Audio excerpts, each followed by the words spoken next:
Live at NASA TV. Folks at Mission Control there just made a massive accomplishment. NASA's InSight lander just touched down on Mars. And landing this thing is a really big deal because it wasn't easy at all. InSight had to scream through Mars's atmosphere at more than 12,000 miles per hour in a live or die, or on a live or die highway through thin air and dust storms. Its journey was so harrowing, the path so intricate, that NASA called this 6.5 minutes of terror. And you wanted InSight to survive because it's going to be really cool what InSight can find out.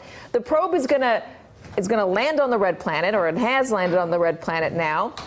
And it's going to try and figure out how Mars became Mars. What happened after Mars formed? What could it mean for us? Is this a future scenario? Is it a past scenario? InSight's even going to go underground to learn more about Marsquakes. Yes, Marsquakes. It's not a milkshake with a Mars bar in it. They're actually studying the seismology of the Martian crust. And guys, this is exciting because we just made history, space history, spistery, you could call it. We don't get to talk about this sort of thing so much, Ali Velshi. This I love sort of talking stuff. about space. And you talked the other day about how you could go, you were able to watch the rocket launch. The rocket launch.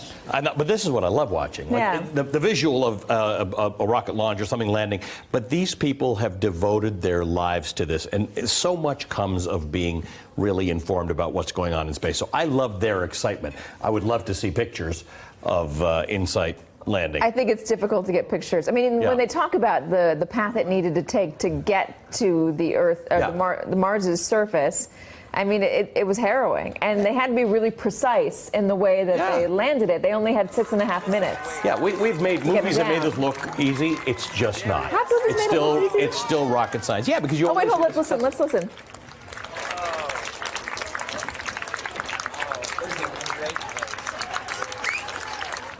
How come we don't have a handshake? We should definitely do a handoff handshake. That's amazing. There are kids there too. It's amazing. Ali Velshi, you get all the good stuff. Are you going to focus on this? Is this you're able? I got a couple other things I'm going to focus on, but I'm going to come back to this. I wonder what we're going to find out. Is there life on Mars? Do you think we're alone? No.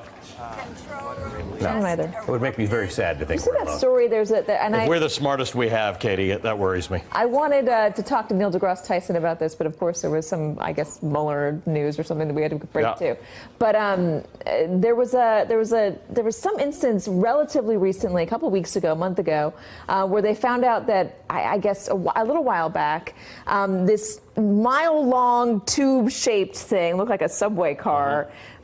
Shot through our atmosphere, or shot through our galaxy, I should say, not our atmosphere. Right. And it zoomed right past the sun, but didn't get pulled into the sun's gravitational field, and then seemed to accelerate out. Right.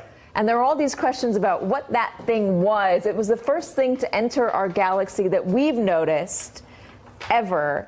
That looks like it might be propelled, or looks like it might have been made by... I want to think that it's the TARDIS. Not a meteorite. Hey there, I'm Chris Hayes from MSNBC. Thanks for watching MSNBC on YouTube. If you want to keep up to date with the videos we're putting out, you can click subscribe just below me, or click over on this list to see lots of other great videos.